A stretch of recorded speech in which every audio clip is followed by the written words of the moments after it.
Let's talk about tree structures. Some make you scratch your head like this one. It looks pretty unnatural. Some are made by people or are easily explainable. There are tons of survival channels on YouTube. Some are literally just branches that fell in an odd way. Here's an article from Fouke, Arkansas, known for the Fouke Monster, showcasing a photo taken by a researcher. While I see some of his evidence as credible, the tree structure featured in this article strikes me as a pile of sticks. Sure, it stands out from some piles of sticks, but I think it's just a pile of sticks or perhaps a hunting blind made by a local. The location where this photo was taken is construed by the article to be the Sulphur River bottoms. The Sulphur River bottoms are made up of swampland and forest and follow the Sulphur River southwards. This area is roughly 5.5 miles from town and stretches about 12 miles towards I-49. Sulphur River comes in from Texas and goes south through Arkansas until it meets the Red River. The area is known for its swampiness and is no stranger to flooding, moisture, and humidity. Constant waterlogging of the trees throughout the fall, winter, and spring spells a recipe for fallen trees and limbs when they dry out in the summer.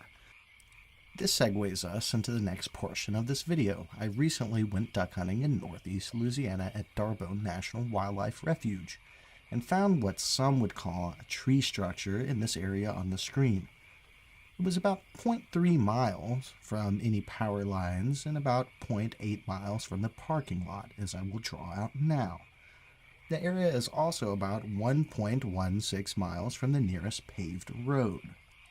This is across a break of water and a bayou. It is fairly off the road, but just off the beaten path.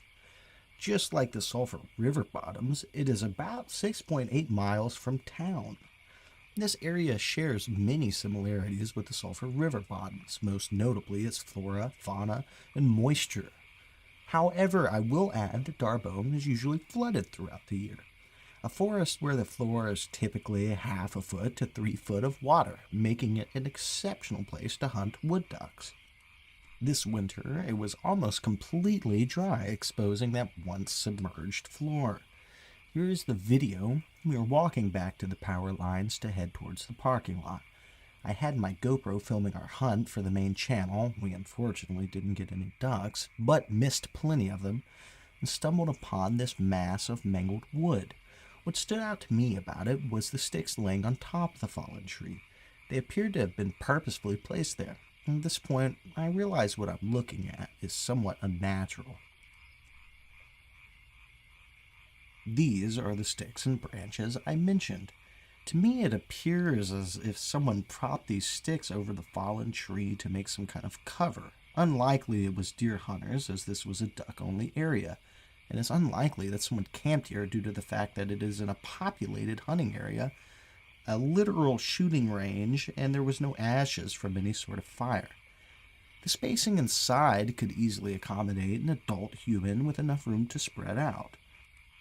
The entire surrounding area was also littered with fallen trees and branches due to constant waterlogging, then a severe drought, and high winds. Also note the lack of bushes and brambles, as this place is usually underwater.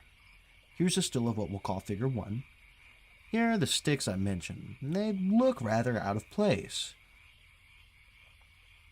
Here is the main mass of the structure, which I accredit to the natural conditions in the area causing the tree to fall. Here are the roots of the tree. This to me looks like a natural tree fall in a flooded environment. It likely fell before the drought.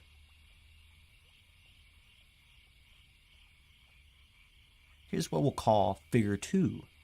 Again, here is the main mass of the structure, as I will circle, but I would like to point out the pile of debris and branches that could have been used to provide more shelter by whatever put those sticks there, if someone really had to sleep out there.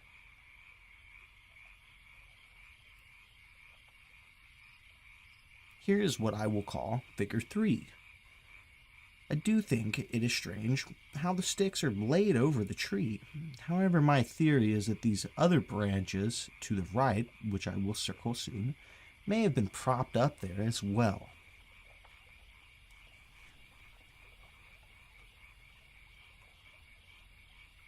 considering they could have came from limbs falling from trees.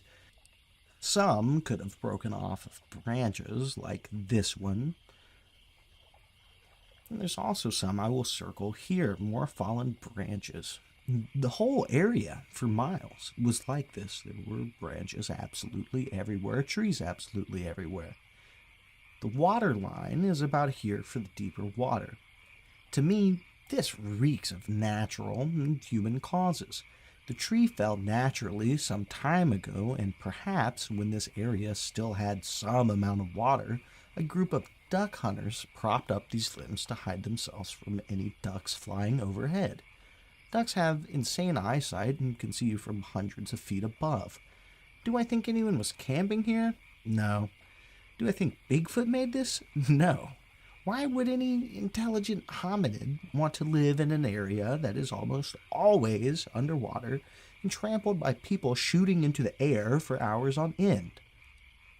They wouldn't. If an animal can go as long as Bigfoot has without clear photos, without being killed by a person, without their remains being found, I don't think it would be stupid enough to live in such a highly unlikely place. Maybe Bigfoot likes to scuba dive. Maybe he can breathe underwater. Maybe this is the frogman's house. Long story short, I wanted to make this video to showcase that critical thinking is the best tool you have when researching and looking for something that we haven't found yet. Jumping at every pile of sticks, every sound, and every hoax continues to push the research community in a negative direction and proves to skeptics everything they want to confirm about the people rather than the being. If we use common sense more often, we can overlook things that just aren't a result of an elusive animal that no one can seem to catch. We can take time to focus on real things that don't add up, like the Yellowstone Bigfoot bison footage or sonic fingerprints. Either way, thank you all for watching. I wish you all good luck in the field, and I hope you have an excellent day.